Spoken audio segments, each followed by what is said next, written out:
के बारे में। गतिकी के जो समीकरण हैं वो द्विमीय गति में किस प्रकार से लिखे जा सकते हैं। किसी समतल में जब कोई पिंड एक समान त्वरण से गति करता है तो किस प्रकार से हम गतिकी के समीकरणों को लिख सकते हैं। देखिए, मान लीजिए कोई कण जो है वो किसी निर्देश तंत्र में, ये माइक ऑफ करो भाई, जिसका माइक ऑन है, सूर्य प्रकाश अपना माइक ऑफ कर लो, सूर्य प्रकाश अपना माइक ऑफ कर लो। मान लीजिए ये कोई कण है किसी निर्देश तंत्र में जो एक्स और वाई दिशा पर डिपेंड है, गति कर रहा है। गति करते समय ये किसी बिंदु ए से बिंदु बी तक एक समान त्वरण से गति करता है।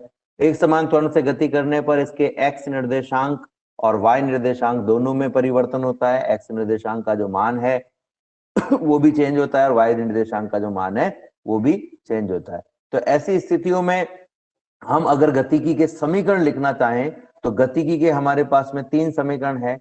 v बराबर u plus a T, s बराबर u T plus half A T square, और तीसरा है v स्क्वायर माइनस बराबर u स्क्वायर प्लस 2as। देखिए, किसी समतल में जब हम गतिकी के समीकरणों की बात कर रहे हैं तो हम x दिशा के लिए अलग समीकरण लिखना चाह रहे हैं, y दिशा के लिए अलग समीकरण। ऐसा हम केवल उनके लिए लिख सकते हैं जो सदिश राशि है। यहाँ पर अगर आप बात करें v की, तो जो v है वो एक सदिश राशि है, u एक सदिश राशि है, एक सदिश राशि है।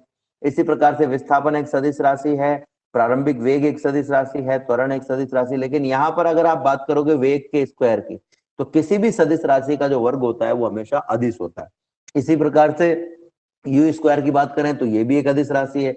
यहाँ पर अगर आप देखोगे 2as में, तो ये एक्चुअल में 2as नहीं है, 2a.s है, 2a.s। और a.s का मतलब हुआ ये a और s का अदिश गुणनफल। और हम सब जानते हैं अदिश गुणनफल से प्राप्त परिणामी राशि भी अदिश होती है, यानी ये राशि भी अदिश होगी। तो ये जो समीकरण है वो एक अदिश समीकरण है, और अदिश समीकरणों के लिए आपको इसके घटकों के रूप में या एक्स वाई के रूप में इस समीकरण को लिखने की जरूरत नहीं है। यानी किसी समतल में गति करते हुए पिंड के लिए केवल पहला और दूसरा समीकरण जो है वही एक्स और वाई दो अलग अलग अक्षों के लिए अलग अलग लिखा जाएगा, और जो दूसरा समीकरण है वो दोनों के लिए अलग अलग, तीसरा समीकरण जो है वो दोनों के लिए अलग अलग नहीं लिखा जाएगा, उसे हम कॉमन लिखेंगे। अब अगर हम बात करें प्रारंभिक वेग की, तो जो प्रारंभिक वेग है हमारे पास में, अगर मैं प्रारंभिक वेग की बात करूं तो प्रारंभिक वेग को हम क्या कह सकते हैं, प्रारंभिक वेग u बराबर u x i cap plus u y j cap, और जो अंतिम वेग है v उसे हम लिख सकते हैं v बराबर v x i कैप। ये हम कल परसों की क्लास में हम निकाल चुके हैं, v x i cap plus v y j cap. ये हमारे पास में u और v के मान है। अब अगर मैं s की बात करूं, यानी कि विस्थापन की बात करूं, तो विस्थापन का जो मान है वो होता है del x i cap plus del y j cap. तो ये विस्थापन का मान है हमारे पास में। देखिए, हम जो भी समीकरण लिखना चाह रहे हैं, यहाँ पर आप देख रहे होंगे u x i cap, u y j cap, u del x i cap, del y j cap, हम ये लिख रहे हैं। इसका मतलब ये है कि विस्थापन जो है वो एक्स और वाई दोनों दिशाओं में हो रहा है। वेग की जब हम समीकरण लिख रहे हैं तो हम ये कह रहे हैं कि वेग का एक्स घटक भी है और वाई घटक भी है। इसी प्रकार से प्रारंभिक वेग का भी एक्स घटक और वाई घटक भी है। अब अगर इसी प्रकार से मैं त्वरण की बात करूं तो त्वरण भी किसी समतल में जब होगा तो उसके भी दो घटक होंगे, एक ए एक्स आई कैप और एक ए वाई जे कैप। अब यहाँ पे खास बात क्या है कि अगर कोई एक्स वाई तल में गति कर रहा है तो एक्स और वाई घटक होंगे, अगर वाई जेड तल में गति करे तो वाई और जेड घटक होंगे, और अगर एक्स और जेड तल में गति करे तो एक्स और जेड घटक होंगे। यानी जहां पर एक्स वाई है वहां पर एक्स जेड तल में गति करने पर एक्स जेड आ जाएगा, जहां पर वाई जेड तल में जब ये गति करेगा तो एक्स वाई की जगह वाई और जेड हमारे पास में आ जाएगा। ठीक है, तो इस प्रकार से हम ये समझ सकते हैं कि ये हमारे पास में u v s और a के मान है। अब अगर इनको हम समीकरणों में रखना चाहे तो पहला समीकरण जो हमने देखा था किसी भी समतल में या किसी भी सरल रेखा में गति के लिए गतिकी का प्रथम समीकरण है v बराबर u प्लस a t। अब अगर मैं इस समीकरण में v u और a के मान रखना चाहूं तो v का मान कितना है, v का मान है v x i cap plus v y j cap. बराबर u का मान रखना चाहें तो u x i cap plus u y j cap, और अगर मैं a का मान रखना चाहूं तो प्लस a का मान है ए x i cap plus a y j cap, और बाहर इनके क्या है हमारे पास में t है। अब इस t को, इस ब्रैकेट को खोल करके हम गुणा कर देते हैं अंदर, तो हमारे पास में लेफ्ट वाली राशि तो एज इट इज रह जाएगी v x i cap plus v y j cap. मैं यहाँ पर केवल मान रख रहा हूं इनके, बराबर राइट वाली राशि में हमारे पास में है u x i cap plus u y j cap, ठीक है, plus a x t a x i cap t plus a y j cap t. हमने क्या किया, टी को ए एक्स और ए वाई दोनों से गुणा कर दिया। अब अगर इस समीकरण में मैं आई के पदों को लेफ्ट में एक साथ लिखूं, राइट में एक साथ लिखूं, और इसी प्रकार से मैं जे के जो पद है उनको एक साथ लिखूं, तो मेरे पास में क्या आएगा हम देखते हैं। हमारे पास में लेफ्ट में तो already v x i cap है, वी एक्स आई कैप है, और वी वाई जे कैप है, ठीक है, और जो राइट में हमारे पास में राशि है उसमें हमारे पास में क्या है यू एक्स आई कैप और ए x t into i cap. तो इन दोनों में से आई कैप कॉमन आ रहा है, तो क्या आ जाएगा हमारे पास में यू एक्स, इस वाले पद में से तो आपके पास में यू एक्स बच जाएगा, और जो ये वाला पद है हमारे पास में ए एक्स आई कैप टी, इसमें से हमारे पास में आ जाएगा ए एक्स टी, और आई कैप आ गया इनमें से बाहर। इसी प्रकार से जो बचे हुए दो पद है उनमें से जे कैप को बाहर ले लेते हैं, जे कैप को बाहर लिया तो क्या हुआ, यू वाई जे में से तो यू वाई बच गया आपके पास में, और जो ए वाई जे कैप टी है उसमें से आपके पास में बच जाएगा ए वाई और टी। तो ये आपके पास में यहाँ पर बच गए। अब अगर मैं इस समीकरण की तुलना करूं, इसके दाएं पक्ष और बाएं पक्ष की मैं तुलना करूं, तो देखिए कोई भी सदिश, ध्यान से समझिएगा, कोई भी सदिश का जो लेफ्ट वाला हिस्सा, जैसे मैंने यहां लिख दिया v x i cap plus v y j cap बराबर बराबर मैंने लिख दिया 3 i cap plus 4 j cap, ये एक समीकरण है, इसमें लेफ्ट और राइट का हिस्सा बराबर है। तो लेफ्ट और राइट का हिस्सा केवल तभी बराबर हो सकता है जब लेफ्ट में आई का गुणांक और राइट में आई का गुणांक बराबर, लेफ्ट में आई का गुणांक और राइट में आई का गुणांक बराबर हो। जैसे मैं इसको यहाँ से मिटा करके लिखूं, इस समीकरण को थोड़ा सा मैं मिटा देता हूं तो आपको थोड़ा सा और समझने में आसानी होगी। अगर मान लीजिए एक समीकरण ऐसे लिखा हुआ है 3 i cap plus 4 j cap बराबर 2 आई कैप प्लस 4 जे कैप। अब देखो आप लेफ्ट में देखेंगे तो लेफ्ट में आई का गुणांक है 3 और राइट में आई का गुणांक क्या है 2, तो क्या ये दोनों बराबर हैं? हम कहेंगे दोनों बराबर नहीं है, इसका मतलब ये समीकरण सही नहीं है। यानी समीकरण के सही होने के लिए, किसी भी सदिश समीकरण के सही होने के लिए लेफ्ट में आई का गुणांक और राइट में आई का गुणांक बराबर होना चाहिए। इसी प्रकार से लेफ्ट में जे का गुणांक और राइट में जे का गुणांक बराबर होना चाहिए। तो ये अगर दोनों बराबर होंगे तो ही ये समीकरण सही होगा। या हम इसका उल्टा भी कह सकते हैं कि अगर ये समीकरण सही है तो लेफ्ट में आई का गुणांक और राइट में आई का गुणांक बराबर होगा, और लेफ्ट में जे का गुणांक और राइट में जे का गुणांक बराबर होगा। तो अब हम यहाँ पर तुलना करने वाले हैं, हमें ये पता है कि समीकरण सही है, ये तो हमें ऑलरेडी पता है। तो इसका मतलब क्या हुआ कि लेफ्ट में आई का गुणांक और राइट में आई का गुणांक क्या होने चाहिए, बराबर होने चाहिए। तो देखो लेफ्ट में आई का गुणांक क्या है वी एक्स, और राइट में आई का गुणांक क्या है u x plus a x T. इसी प्रकार से लेफ्ट में जे का गुणांक क्या है वी वाई, और राइट में जे का गुणांक क्या है u y plus a y t. तो इस तरीके से हम देख सकते हैं कि हमने पहले समीकरण के दो हिस्से प्राप्त कर लिए हैं, एक एक्स एक्स के लिए और दूसरा वाई एक्स के लिए। तो ये दोनों समीकरण पहले समीकरण के दो रूप है किसी समतल में गति के लिए। अब इसी प्रकार से अगर मैं समीकरण 2 जो हमने लिखी थी s बराबर U T plus half A T square, उसके दो भाग करना चाहूं तो उसके भी दो भाग कर लेते हैं हम। देखते हैं हमारे पास में जो समीकरण थी उसको हम किस प्रकार से लिख सकते हैं।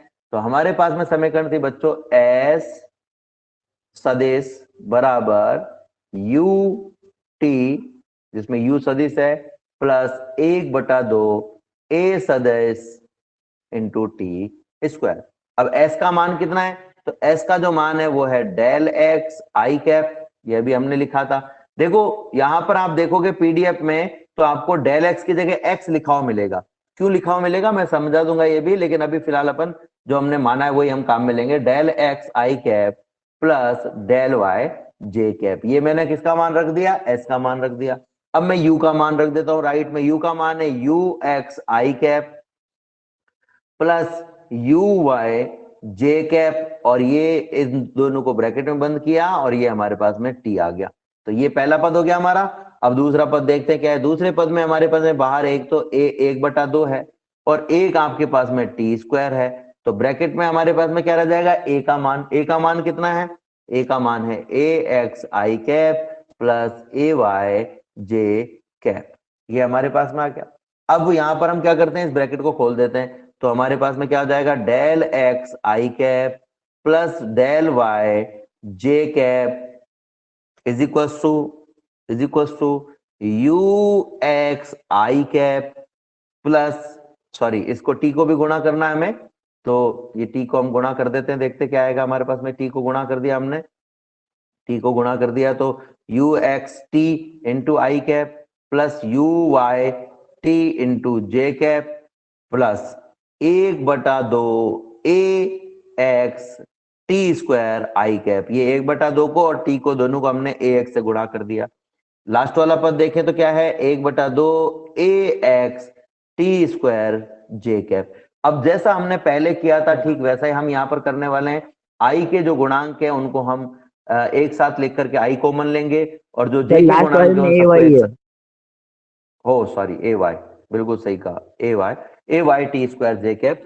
अब यहाँ पर हम क्या करेंगे, ये जो लेफ्ट में और राइट में दोनों में आई के जो गुणांक, आई के गुणांक हैं उनको एक साथ लिखेंगे, आई के जो पद है उनको एक साथ लिखेंगे और राइट वाल और जो जे के पद है उनको एक साथ लिखेंगे। तो देखो क्या आएगा हमारे पास में, लेफ्ट में तो हमारे पास में एक ही पद है तो एक साथ ही लिखे हुए हैं एक तरीके से, डेल वाई जे कैप। अब राइट में हमारे पास में क्या है, तो देखो मैंने इनमें से आई कॉमन ले लिया, ठीक है। आई के कौन कौन से पद है, एक तो ये है u x T I cap और एक है 1/2 a x t square i cap. इन दोनों में से आई कॉमन लिया तो पहले में से तो आई कॉमन लेते यू एक्स और टी बचा केवल, तो ये हो गया यू एक्स टी। और जो ये दूसरा पद है ये वाला पद, इसमें से क्या बचेगा, एक तो 1/2 बचेगा, एक ए एक्स बचेगा और एक टी स्क्वायर बचेगा, ठीक है। अब इसी प्रकार से हमारे पास में जो जे वाले पद है उनमें से जे कॉमन ले लिया, ठीक है। तो ये एक जे का पद है जिसमें से जे कॉमन लेते क्या बचेगा आपके पास में, यू वाई टी प्लस एक ये लास्ट वाला पद है, इसमें से क्या बचेगा, 1/2 ए वाई टी स्क्वायर, ठीक है। जैसे हमने पहले तुलना की थी ठीक उसी प्रकार से हम तुलना करेंगे और ठीक उसी प्रकार से तुलना करने पर हमारे पास में क्या आएगा, ये हमको यहाँ पर देखना है। तो हमारे पास में क्या आएगा, डेल एक्स आई कैप, दोनों में से आई का गुणांक डेल एक्स है और राइट में अगर अपन देखें तो आई का गुणांक है हमारे पास में you x T plus 1/2 a x t square. इसी प्रकार से लेफ्ट में आई का गुणांक क्या है, सॉरी जे का गुणांक क्या है, डेल वाई बराबर राइट में जे का गुणांक है u y t plus 1/2 a y t square. तो इस तरीके से हमारे पास में यहां पर भी दो समीकरण आ गए। अब जो प्रश्न है वो ये है कि भाई हमने यहां पर लिखा है डेल एक्स और डेल वाई और पीडीएफ में आपको दिखाई दे रहा है एक्स और वाई। तो देखो ये डेल एक्स और डेल वाई और एक्स और वाई एक ही बात है। डेल एक्स का मतलब है विस्थापन, यानी एक्स की अंतिम स्थिति माइनस प्रारंभिक स्थिति। अब ये डेल एक्स को एक्स क्यों लिखा हुआ है, डेल एक्स को इसलिए एक्स लिखा हुआ है कि अंतिम स्थिति को तो एक्स माना हुआ है और प्रारंभिक स्थिति को 0 माना हुआ है। तो x में से 0 घटाओगे तो क्या जाएगा, वापस से x आ जाएगा। पर ये जो x है ये केवल x नहीं है, एक्चुअल में ये x माइनस 0 है, यानी है ये भी विस्थापन। और इसी प्रकार से डेल y में अंतिम स्थिति को y माना हुआ है और प्रारंभिक स्थिति को 0, तो y माइनस 0 हो जाएगा। पर मैंने एक कॉमन इक्वेशन लिख दिया कि अगर प्रारंभिक स्थिति 0 नहीं होती तो हम इसको लिखते x2 माइनस x1 और y2 माइनस y1।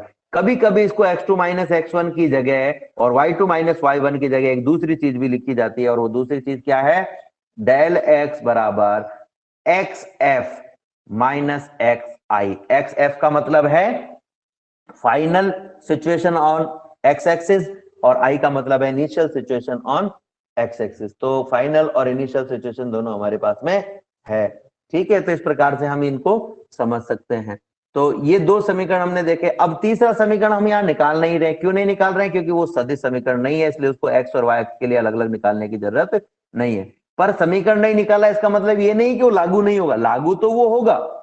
वो समीकरण जो है तीसरा समीकरण वो लागू तो होगा, लेकिन एक्स और वाई अक्ष के लिए अलग अलग लागू नहीं होगा। वहां पर हमारे पास में समीकरण v बराबर यू स्क्वायर प्लस 2as। तो यहां पर आपको क्या करना है? v का परिमाण लेना है, u का परिमाण लेना है, और a और s का अदिश गुणनफल आपको लेना होगा।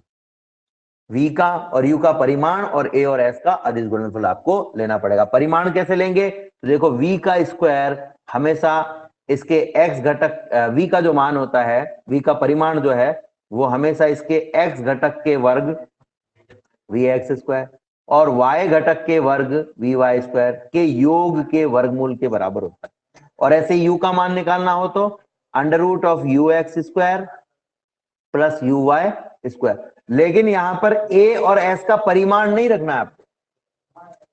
ये जो a और s है इसका परिमाण नहीं रखना है, केवल v और u का ही परिमाण रखना। a और s का तो आपको सदिश रूप ही रखना पड़ेगा और उसका फिर अदिश गुणा आपको निकालना है। तो इस तरीके से हम ये समतल में समीकरणों को समझ सकते हैं। अब इस चैप्टर का हमारा सबसे लास्ट और सबसे इंपॉर्टेंट टॉपिक है, जिस पर परीक्षा में प्रश्न आता ही आता है गारंटी के साथ में, प्रक्षेप्य गति। तो सबसे पहले तो हम ये देखेंगे कि प्रक्षेप्य गति क्या है। फिर उसके बाद में हम इस प्रक्षेप्य गति से संबंधित कुछ महत्वपूर्ण चीजें पढ़ेंगे कि जब किसी पिंड को प्रक्षेप्य गति कराई जाती है तो पिंड की गति का पथ कैसा होता है, नंबर एक बात। दूसरा कि पिंड को जब फेंका जाएगा तो वो कितनी अधिकतम ऊंचाई तक जा सकता है, और वो अधिकतम ऊंचाई जो है वो किस किस बात पर निर्भर करेगी। तीसरा कि वो अधिकतम ऊंचाई पर पहुंचने में कितना समय लेता है।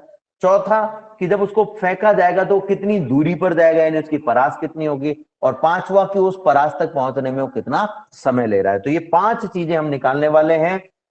प्रक्षेप्य की गति का पथ, प्रक्षेप्य की गति के लिए अधिकतम ऊंचाई, प्रक्षेप्य की गति की परास, प्रक्षेप्य की गति के लिए अधिकतम ऊंचाई पर पहुंचने में लगा समय, और प्रक्षेप्य की गति के लिए वापस समय जमीन पर आने में लगा या वापस उसी तल पर आने में लगा समय, जिसे हम उड्डयन काल कहेंगे। लेकिन ये हम इतनी बात करें प्रक्षेप्य प्रक्षेप्य प्रक्षेप्य प्रक्षेप्य, ये प्रक्षेप्य होता क्या है?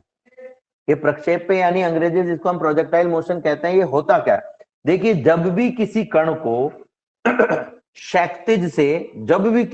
हम क्षैतिज से, ध्यान से सुनिएगा मेरी बात को, जब भी किसी कण को क्षैतिज से गुरुत्वीय बल के प्रभाव में कुछ कोण बनाते हुए फेंका जाता है, जैसे ये क्षैतिज है, ये धरती है, और आप इसको इस दिशा में फेंक रहे हो कोण बनाते हुए, कोई ना कोई कोण बनाते हुए फेंक रहे हो, तो ये जो पिंड है वो इस हवा में गति करते हुए एक इस तरह का पथ जो मैंने चित्र में बनाया है, जिसकी हम आगे चर्चा करेंगे, पथ तय करता है और वापस से धरती पर आ जाता है।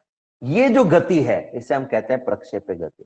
अब हालांकि केवल इसी को प्रक्षेप्य गति नहीं कहा जाता, ये ध्यान रखना। आपने देखा होगा कभी कभी ये शब्द आपने सुना होगा कि रॉकेट को प्रक्षेपित किया गया, रॉकेट को हवा में छोड़ा गया। तो मैं इसको सरल शब्दों में कहता हूं कि जब भी किसी पिंड को गुरुत्वीय बल के प्रभाव में क्षैतिज से कुछ भी कोण बनाते हुए, ये जरूरी नहीं कुछ कोण का मतलब 0 डिग्री से 15 डिग्री, 10 डिग्री, 20 डिग्री, 45 डिग्री हो, 90 डिग्री भी हो सकती, क्षैतिज से कुछ कोण बनाते हुए फेंका जाता है और कण जो है वो गुरुत्वीय बल के अधीन गति करता है, तब इस पिंड की गति को, इस कण की गति को प्रक्षेप्य गति कहते हैं।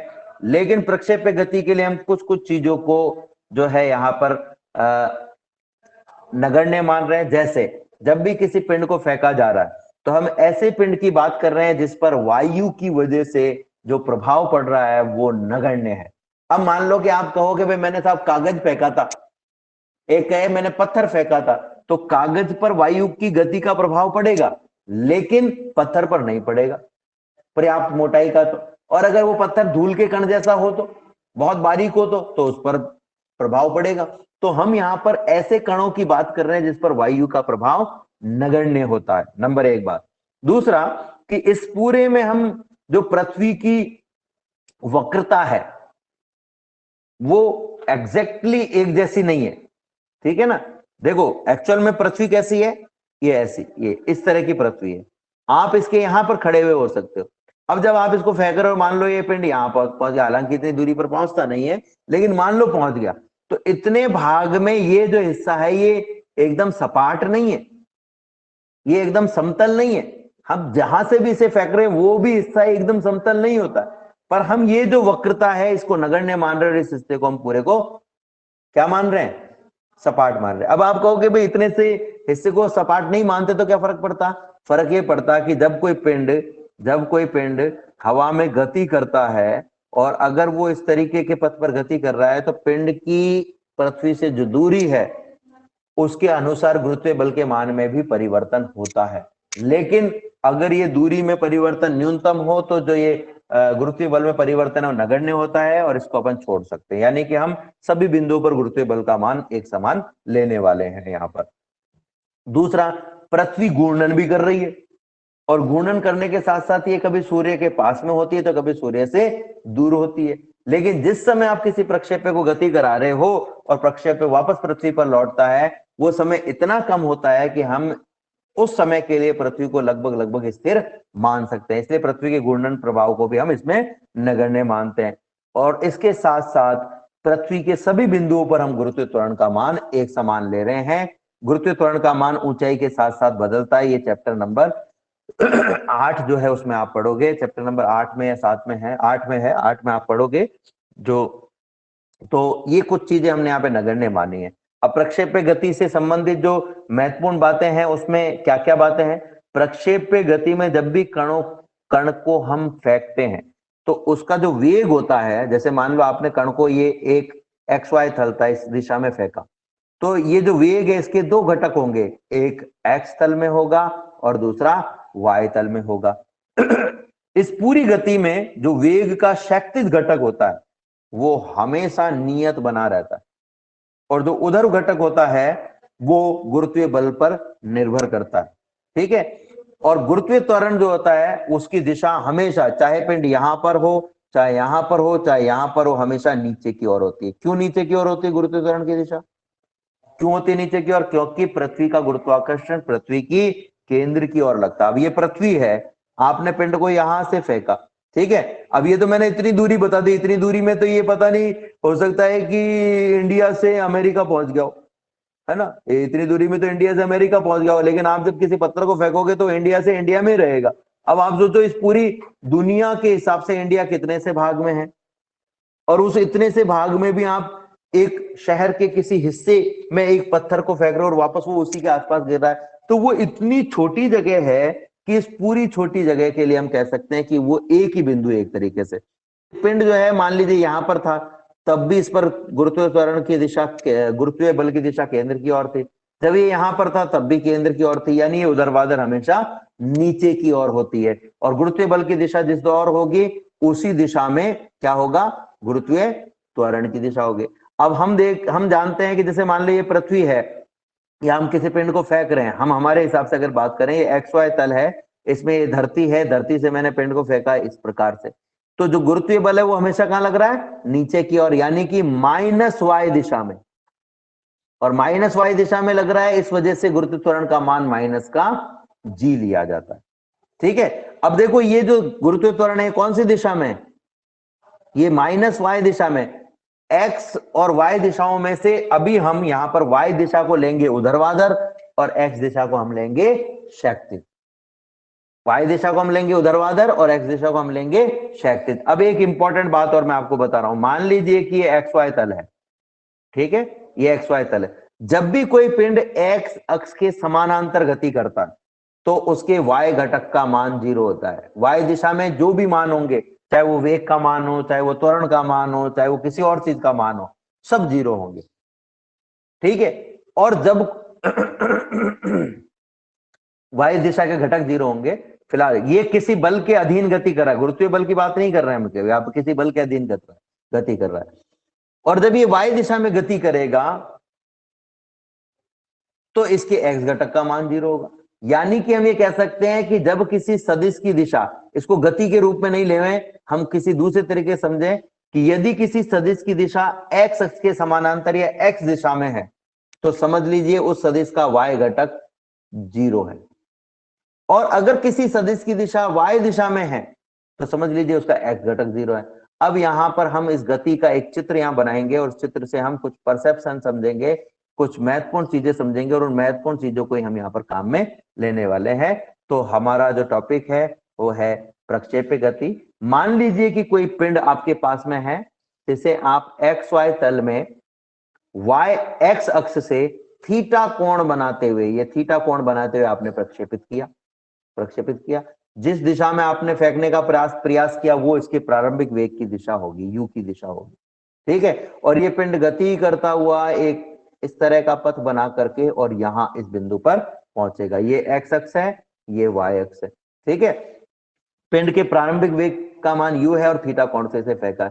ये जो दूरी है क्षैतिज तल में, ये दूरी ये कहलाएगी इसकी परास, और अधिकतम ऊंचाई वाले बिंदु की x अक्ष से दूरी ये कहलाएगी इसके अधिकतम ऊंचाई y। तो हमें ये सारी चीजें ज्ञात करनी है, लेकिन फिलहाल हम सबसे पहले क्या करेंगे, इसके इनिशियल इक्वेशन निकालेंगे।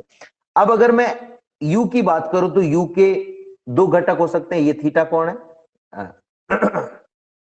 यहां से मैंने केवल ये जो प्रारंभिक वेग की दिशा है इस दिशा को बनाया है, और बाकी मैंने जो चित्र है उसमें से इस ये जो वक्राकार पथ बनाया था उसको हटा दिया, क्योंकि मैं u के घटक निकालना चाहता हूं। ध्यान से समझिएगा, कोई भी सदिश को किसी ऐसी दिशा में आप लेके जाएं जिस दिशा में ले जाने पर किसी कोण का मान कम हो रहा है, तो समझ लीजिए कि उस कोण के लिए उस सदिश का कॉस घटक हमें उस दिशा में प्राप्त होगा जिस दिशा में इस कोण का मान जीरो हो जाता है। मतलब इस u का इस कोण के लिए, थीटा के लिए क्षैतिज घटक हमें उस दिशा में प्राप्त होगा जिस दिशा में इस थीटा का मान जीरो हो जाता है। तो मुझे ये बताओ कि ये जो u की लाइन बनाई हुई है मैंने, प्रारंभिक वेग की जो मैंने लाइन बनाई हुई है, इस लाइन को या इस तीर को मैं अगर इस x अक्ष पर ले आऊं घुमा करके, समझ लो एक लकड़ी है और इसको घुमा करके मैं x अक्ष पर ले आता हूं, तो इस थीटा का मान कितना हो जाएगा? थीटा का मान कितना हो जाएगा बच्चों? जीरो हो जाएगा। और थीटा का मान जीरो हो जाएगा तो इसका मतलब इस x दिशा में इस u का cos घटक विद्यमान है, यानी कि किसी सदिश का जिस दिशा में ले जाने पर कोण जीरो हो रहा है उस दिशा में उसका x घटक होगा, यानी इस दिशा में इसका इस सदिश का जो घटक होगा वो cos घटक होगा। लेकिन हम सब जानते हैं कि प्रारंभिक वेग का x दिशा में जो घटक होता है वो ux होता है। अब एक तथ्य तो कह रहा है भाई x दिशा में घटक ux हो रहा है, और दूसरा क्या कह रहा है कि इस दिशा में इसका cos घटक होगा, तो ये हो जाएगा u cos थीटा, ux बराबर u cos थीटा। ये हमने निकाला भी था सदिशों के वियोजन में, ये सदिश a था तो इसका एक x घटक हमने निकाला था ax और एक y घटक हमने निकाला था ay, आपको याद आ रहा होगा। तो ax का मान हमने कितना निकाला था? a cos थीटा, और ay का मान a sin थीटा। तो ये कैसे निकाला? ये डायरेक्ट तरीका मैं आपको बता रहा हूं कि किसी सदिश को जिस दिशा में ले जाने पर उसका कोण जीरो हो जाए वो उसका cos घटक होता है। तो u को x दिशा में आप लेके जाओगे तो कोण का मान जीरो हो जाएगा, यानी x दिशा में u का जो घटक होगा जिसे हम ux कहते हैं वो इसके cos घटक के बराबर होगा, cos थीटा। इसी प्रकार से इस u को अगर मैं y अक्ष की दिशा में ले जाऊं तो y अक्ष पर इसका जो घटक होता है वो uy होता है, ठीक है। अब इस uy का मान कितना होगा? तो हम कहेंगे इस uy का मान होगा इसका, क्योंकि इसको y अक्ष पर ले जाने पर कोण का मान बढ़कर के 90 डिग्री हो रहा है, तो जिस दिशा में ले जाने पर कोण का मान बढ़कर के 90 डिग्री हो जाए उस दिशा में साइन घटक होता है, तो ये हो जाएगा u साइन थीटा। तो ux का मान आ गया u cos थीटा और uy का मान आ गया u साइन थीटा, ठीक है। ये तो u के मान आ गए हमारे पास में। अब अगर मैं बात करना चाहूं ax और ay की, तो हमने कहा कि जब भी पिंड को फेंका जा रहा है तो उसके जो त्वरण है उसकी दिशा हमेशा किस तरफ है? नीचे की तरफ है, y दिशा में। अगर कोई सदिश y दिशा में हो, माइनस या प्लस कोई सी भी y दे, उससे कोई फर्क नहीं पड़ता, तो समझ लीजिए कि उसके x घटक का मान जीरो होगा। तो त्वरण का जो x घटक है ax, उसका मान कितना हो गया? जीरो। और जो त्वरण का y घटक है ay, उसका मान कितना हो गया? माइनस का g। माइनस का g क्यों लिया? पहली बात तो त्वरण का मान गुरुत्वीय त्वरण के बराबर है इसलिए g लिया, और माइनस y दिशा में है इसलिए माइनस लिया। त्वरण का x घटक जीरो क्यों हुआ? क्योंकि त्वरण की दिशा हमेशा y अक्ष की ओर है, y अक्ष की ओर होगी तो x घटक 0 होगा। और अगर मान लो इसी त्वरण की जो दिशा है वो x अक्ष की तरफ होती, चाहे माइनस x अक्ष की तरफ हो चाहे प्लस x अक्ष की तरफ हो, तो हम कहते हैं कि ये जो ए वाई है इसका मान 0 हो जाता। तो हमें दो चीजें मिल गई है। दो चीजें कौन कौन सी मिल गई है? एक चीज तो हमें मिली है कि भाई यू एक्स का जो मान है और यू वाई का जो मान है, और दूसरा हमें मिला है ए एक्स और ए वाई का मान है। ठीक है, अब एक और बात कि अगर मैं इस पिंड को मान लीजिए किसी बिंदु से प्रक्षेपित कर रहा हूं, यहां से प्रक्षेपित कर रहा हूं, तो इसकी जो प्रारंभिक अवस्था है x1 उसका मान हो जाएगा 0 और y1 इसका मान भी 0 हो जाएगा। मूल बिंदु पर x और y निर्देशांक दोनों 0 होते हैं। ठीक है, और किसी समय पर मान लीजिए यहां पर पहुंच गया या यहां पर पहुंच गया या यहां पर पहुंच गया, तो इसका कोई ना कोई x और y घटक होगा। यहां पर पहुंचेगा तो भी कोई ना कोई x और y घटक होगा, यहां पर पहुंचेगा तब भी कोई ना कोई x और y। ये जो तीनों स्थितियां इसको अपन कॉमन नाम दे रहे हैं x, इसको हमने क्या नाम दे दिया? Common x। तो x2 का मान x2 का जो मान है वो हो जाएगा x और y2 का जो मान है वो हो जाएगा y। तो हम ये यहां पर काम में लेने वाले हैं। ये 6 चीजें ये 8 चीजें हम यहाँ पर काम में लेने वाले हैं। मैं फिर से लिख देता हूं। x1 का जो मान है वो हमारे पास में कितना है?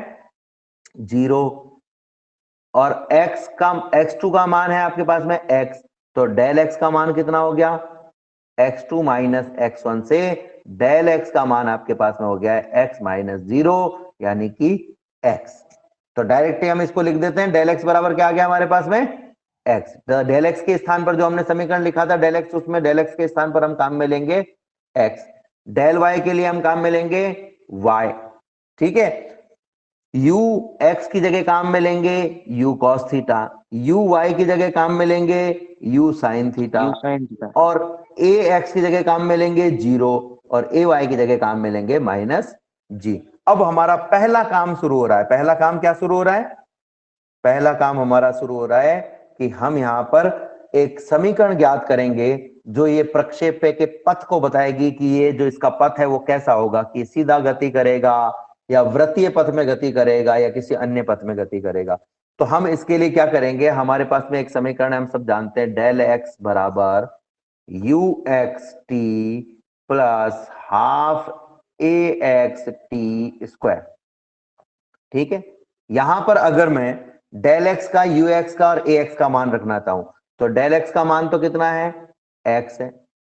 यू एक्स का मान कितना है? यू एक्स का मान है यू cos थीटा, और ए एक्स का मान है 0। ये तीनों मान इसमें रख देते हैं, इस समीकरण में रख देते हैं। तो देखो डेल एक्स की जगह तो एक्स आ गया बराबर यू एक्स की जगह आ गया you cos theta into T plus 1/2 a x की जगह आ गया 0 into T square.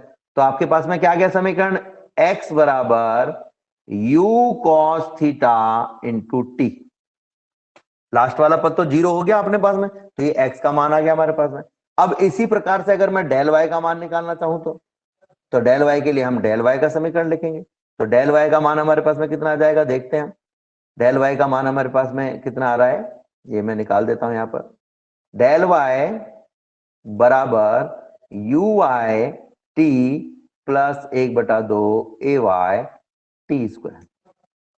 Del y की जगह डेल y का मान y के बराबर है, यू y का मान u sin थीटा के बराबर है, और ए y का जो मान है वो माइनस जी के बराबर। ये सारे मान रख देते हैं। ये सारे मान अपन रख देंगे तो हमारे पास में क्या आएगा देखते हैं।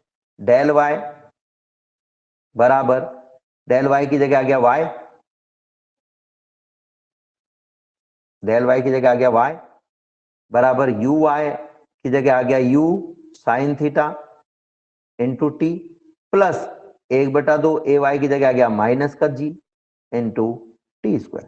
ठीक है, यहां से मैं इसको मिटा करके फिर से जो समीकरण है उसको रीअरेंज करके लिखूं तो हमारे पास में क्या जाएगा मान? y बराबर u sine theta T minus 1/2 ए की जगह माइनस जी आ चुका जी इंटू टी स्क्वायर। ये जो माइनस है इसको हमने बाहर निकाल दिया। अब आप सोच रहे होंगे कि ये सर करना क्या चाह रहे हैं। कभी तो ये कहते हैं कि भाई डेल वाई का मान, डेल एक्स और डेल वाई का मान निकाला इन्होंने शुरू में, डेल एक्स का मान एक्स निकाला, डेल वाई का मान y निकाला, फिर उन्होंने u का मान निकाला, u x का मान निकाला, u cos theta, u y का मान निकाला, u sin थीटा, इन्होंने ax का मान निकाला 0 और ay का मान निकाला माइनस का g। और अब ये कोई दूसरी समीकरण निकाल रहे थे। करना क्या था, देखो ये जो मान मैंने लिखे हैं del x del y, u x u y, a x a y के, ये जो 8 मान आपके पास में है, 1 2 3 4 5 और सॉरी 2 2 4 2 6 मान जो है आपके पास में, ये 6 मान आपको काम में लेने, और इन 6 मान से आप 5 चीजें निकालोगे। इन 6 मान से हम क्या करेंगे, 5 चीजें। तो ये 6 मान तो हमारा हो गया आधार, एक तरीके से टॉपिक को शुरुआत करने की आधार है एक तरीके से।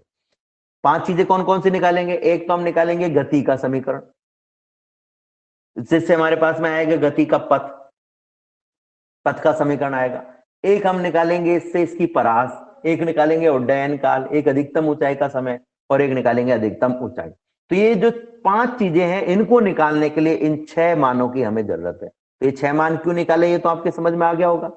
अब आप जो सोच रहे होंगे वो ये है कि भाई ये हमने जो पहला समीकरण को तो काम में लिया ही नहीं, पहले समीकरण को काम में लिया ही नहीं। v बराबर वी एक्स बराबर u x plus a t a x t, या वी वाई बराबर u y plus a y t, ये पहले समीकरण को तो काम में लिया ही नहीं, सीधा दूसरे समीकरण को क्यों काम में ले लिया।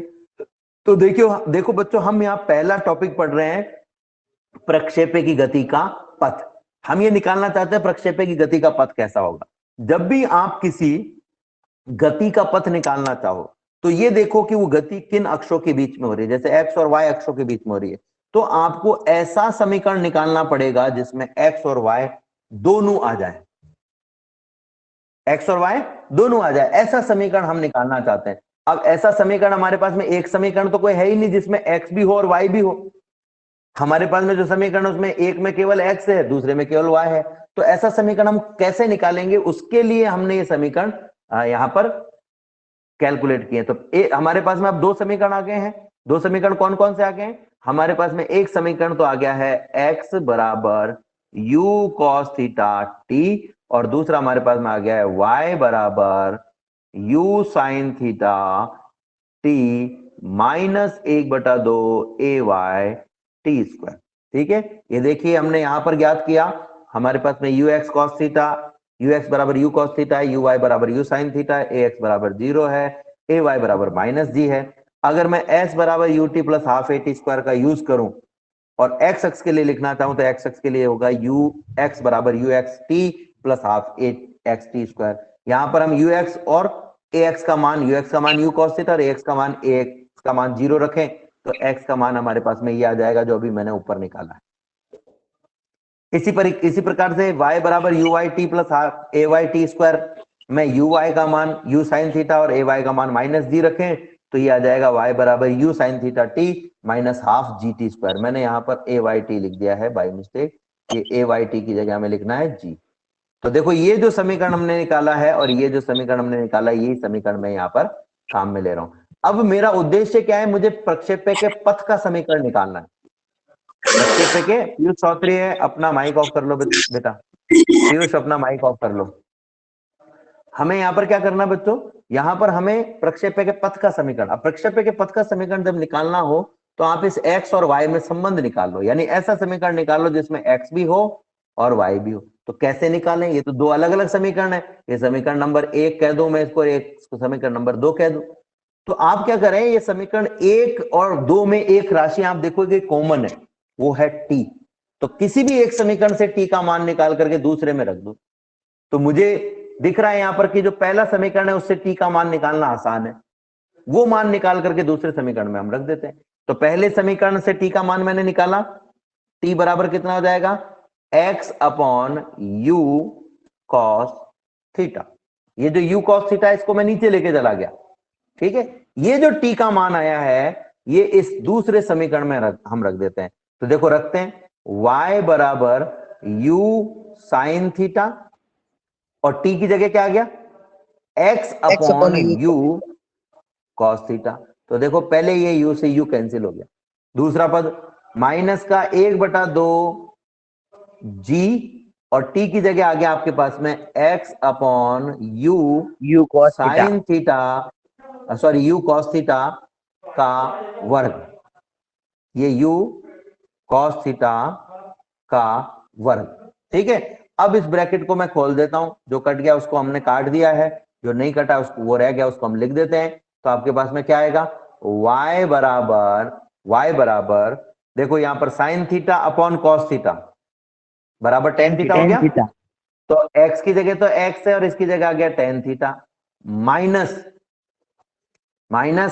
ये माइनस 1/2 g इंटू एक्स का square upon you square cos square theta, ये हमारे पास में आ गया। ठीक है, तो देखो ये बच्चों ये समीकरण आपके पास में है, जिसमें आप देख सकते हो कि ये समीकरण में आपके पास में x की अधिकतम घात अगर आप देखोगे तो 2 है, और y की अधिकतम घात कितनी है, 1 है। y की अधिकतम घात तो 1 है और x की अधिकतम घात कितनी है, 2 है। यदि किसी समीकरण में जो x और y के बीच में लिखा गया है, x और y में से किसी एक की अधिकतम घात 2 और किसी एक की अधिकतम घात 1 हो, तो इसका मतलब यह है कि एक घात वाले के एक मान के लिए दो घात वाले के दो मान होंगे। मतलब y की अधिकतम घात कितनी है, 1 है, इसका मतलब यह हुआ कि y के एक मान के लिए x की अधिकतम घात 2 है, x के दो मान होंगे, यानी x के दो मानों पर y के का एक मान प्राप्त होगा। नंबर एक बात। दूसरी बात कि अगर किसी समीकरण में, इंपॉर्टेंट बात बता रहा हूं मैं, x और y दोनों की घात 1 हो तो समझ लो कि यह सरल रेखा को बताता है। यदि दोनों की घात 2 हो तो या तो ये वृत्त को बताएगा या ये दीर्घ वृत्त को बताएगा। दीर्घ वृत्त है जो वृत्त का एक रूप होता है। और अगर किसी एक की घात 1 हो और दूसरे की घात 2 हो, किसी एक की घात 1 हो और दूसरे की घात 2 हो, तो समझ लीजिए कि ये जो समीकरण है, ये समीकरण परवलाकार गति को या परवलाकार पथ को व्यक्त करेगा। ये किसको व्यक्त करेगा, परवलाकार पथ को। यानी कि हम क्या कहेंगे कि यहां पर y की घात 1 है और x की घात 2 है अधिकतम, इसका मतलब गति का पथ कैसा होगा, परवलाकार। परवलाकार पथ कैसा होता है, ये यहां से तो लगभग स्ट्रेट है, यहां से लास्ट में भी लगभग स्ट्रेट, और बीच में से एक वलय के रूप में, ऊपर जो है वो वलय के रूप में होता है। ठीक है, देखो वृत्त और परवलय में एक छोटा सा डिफरेंस बता रहा हूं मैं आपको। वृत्त जो है वो ऐसे घुमा हुआ है, और परवलय जो होता है वो, अगर मैं वृत्त को आधा काट दूं, ठीक है, तो ये हिस्सा जो है ना, इसका वक्राकार पथ जो है वो हमेशा एक जैसा होता है। लेकिन परवलय का ये जो वक्राकार पथ है, ये वाला हिस्सा और ये वाला हिस्सा, ये थोड़ा सा फैला हुआ होता है, और ये कुछ ऐसा होता है। ठीक है, तो जो गति का पथ है वो कैसा होगा, परवलाकार होगा। अब ये परवलाकार आपको इसको देखने पे नहीं पता चलेगा, ये तो हमने अपने अंदाजे से बनाया है। हम इस समीकरण के आधार पर कह रहे हैं, क्योंकि यहां पर y की घात अधिकतम 1 है और x की घात अधिकतम 2 है, तो इसकी गति का पथ कैसा होगा, परवलाकार। अब देखो आपके पास में 4 अक्ष हैं, अगर y की घात 1 और x की घात 2 हो तो परवलाकार इस प्रकार का होगा कि ये x अक्ष को y के एक मान के लिए x के दो मान प्राप्त होंगे, यानी ऐसा हमें प्राप्त होता है। और अगर y की अधिकतम घात 2 और x की अधिकतम घात 1 हो तो ये परवलाकार पथ ऐसा प्राप्त होगा। ऐसा लगेगा जैसे कटोरा y अक्ष पर रखा हुआ है। ठीक है, तो ये जो पथ है, ये पथ कटोरे नुमा पथ होगा, और इसको हम परवलाकार पथ कह रहे हैं। तो गति का पथ कैसा होगा, परवलाकार। अब प्रश्न कैसा आता है, सिद्ध कीजिए किसी प्रक्षेप्य की गति का पथ परवलाकार होता है। तो आपको क्या करना है, आपको ये जो समीकरण हमने निकाली है, समीकरण संख्या 2 से उसका x घटक निकालना है, जैसे अभी यहां पर निकाला हुआ है, x बराबर u x T plus half A x t square, you x और ए एक्स का मान रख करके x बराबर यू कॉस थीटा। और इसी तरीके से y घटक निकालना है, y बराबर u y t plus half a y t square, यहाँ पर यू वाई का मान u sine theta, a y का मान माइनस जी, ये मान रख करके y का मान निकाल लिया। समीकरण जो हमारे पास में यहाँ पीडीएफ में इसको समीकरण नंबर 3 लिखा हुआ है, हमने इसको समीकरण नंबर 1 लिखा था। यहां से t का मान निकालिए, ये t का मान निकाला, और ये जो t का मान है, ये t का मान समीकरण संख्या जो दूसरी समीकरण आई है, जो y घटक वाली समीकरण आई है, ये वाली समीकरण जो हमारे ये वाली जो समीकरण आपके पास में आई है, इस समीकरण में आप रख दीजिए। तो देखिए ये इस समीकरण में हम रख देंगे तो हमारे पास में कुछ इस तरह का समीकरण आ जाएगा जो हमने लिखा था। इस समीकरण को अगर खोलोगे तो y बराबर a x tan theta minus g upon 2u square cos square theta into x square आएगा, जो ये समीकरण हमने लिखा है अभी थोड़ी देर पहले, बिल्कुल वही समीकरण आया है। ये जो समीकरण है वो प्रक्षेप्य के पथ का समीकरण है, जो कि परवलय के समीकरण के रूप में। और परवलय के समीकरण में हम क्या कह सकते हैं, परवलय का समीकरण क्या होगा, y is proportional to x square होगा या x is proportional to y square होगा। ये दोनों ही परवलय के पथ के समीकरण होते हैं। तो अगर आपसे कोई पूछे कि सिद्ध कीजिए परवलय के पथ का समीकरण, जो प्रक्षेप्य का कहते हैं वो परवलाकार होता है, तो आप ये समीकरण निकालेंगे और लिखेंगे कि ये प्रक्षेप्य के पथ का समीकरण है जो कि परवलय के समीकरण के समान है, इसलिए प्रक्षेप्य के पथ का पथ जो है वो परवलय